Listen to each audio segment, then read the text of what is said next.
اب اگلی آیت میں، آیت نمبر 36 میں اللہ تعالیٰ فرماتے ہیں کہ یہ جو انعام ان کو دیا گیا ہے یہ بدلہ ہے، یہ بدلہ ہے جو کہ انعام ہے ان کے رب کی طرف سے، عطا ہے ان کے رب کی طرف سے، یہ بدلہ ہے، یعنی اپنی عظمت و جلال، اپنی عظمت و جلال کا بتا رہے ہیں اللہ رب العزت کہ یہ متقین کے لیے یہ سب نعمتیں جو ہم دے رہے ہیں ان کو، یہ ان کے اعمال اور عقائد اور ان کے معارف جو انہوں نے ایک ایک رتی کا حساب ہم نے کیا ہے،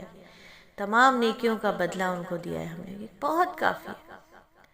یہ اللہ تعالیٰ کی بخشش ہے، اللہ تعالیٰ کی رحمت ہے، اللہ تعالیٰ کی عطا ہے۔ کہ انسان کے جو اعمال ہیں وہ تو اس قابل نہیں ہے کہ اسے جنت مل جائے،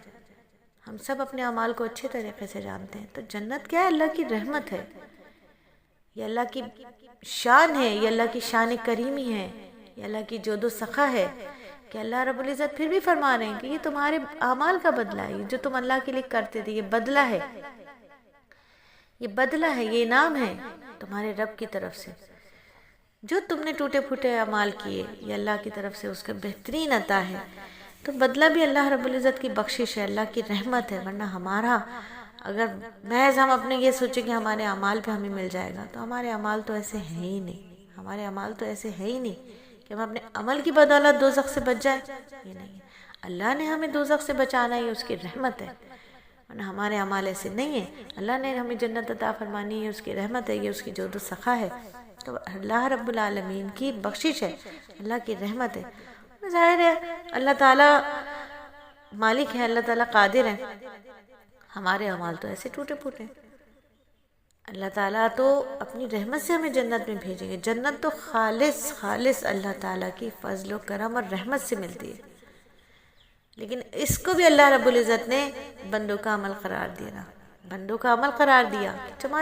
تمہارے کاموں کا بدلہ ہے، جو تم نے کیے تھے دنیا میں ان کا بدلہ ہے، تو یہ بھی اللہ کی بڑائی ہے، یہ بھی اللہ کی بڑائی ہے، یہ بھی اللہ کی عظمت ہے کہ ہم جیسے ٹوٹے پھوٹوں کو عزت افزائی دے رہے ہیں، عزت دے رہے ہیں، بندہ نوازی ہے اس کی عزت افزائی ہے، آخرت کی نجات، وہاں کی نعمتیں، وہاں کی راحتیں اللہ تعالیٰ کی بخشش ہی بخشش ہے، تو اس کی طرف اشارہ ہے کہ تم جو بو گے وہی تم کاٹو گے، جو تم بو گے وہی تم کاٹو گے، یہ اس کی طرف اشارہ کر دیا اللہ رب العزت نے، جو تم دنیا میں بو رہے ہو وہی تم آخرت میں کاٹو گے، تو بس ہمیں ترغیب دینے کے لیے کہ دنیا میں اچھے اعمال کرو، دنیا بھی رحمت بن جائے گی، آخرت بھی رحمت بن جائے گی، تو اللہ رب العزت کی طرف سے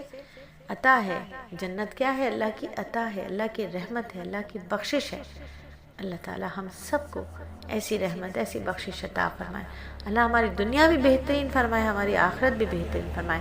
اللہ دارین کی رسوائیوں سے بچائے، اللہ اپنی رحمتوں کا معاملہ ہمارے ساتھ کرے، اللہ ہمارے اعمال نامے کو بند ہی رکھے، کھولے ہی نہ، کیونکہ بہت ہی خراب ہے وہ تو، اللہ رب العزت ہم سے آسانی والا معاملہ فرمائے، رحمت اور بخشش والا معاملہ فرمائے، آمین ثم آمین۔